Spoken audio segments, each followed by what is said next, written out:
नमस्कार, मी रेश्मा कुलकर्णी बोलत आहे. आजच्या कवितेचं नाव आहे लोकशाही.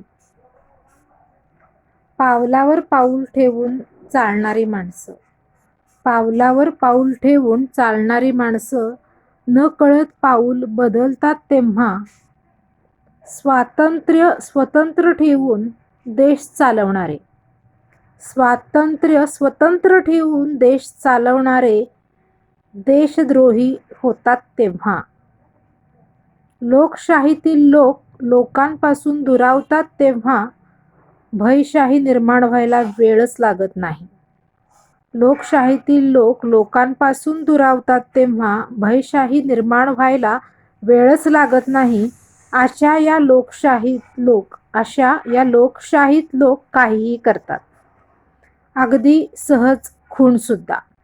अगदी सहज खून सुद्धा. अशा या लोकशाहीत लोक काहीही करू शकतात. मरणाऱ्याला वाचवू कशाला म्हणून गप्प उभं राहू शकतात. लोकशाहीत लोक फार काही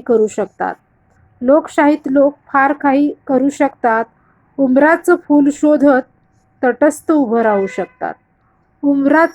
शोधत तटस्थ उभं राहू शकतात. सांगा आता लोकशाहीत लोक काय करू शकतात. धन्यवाद.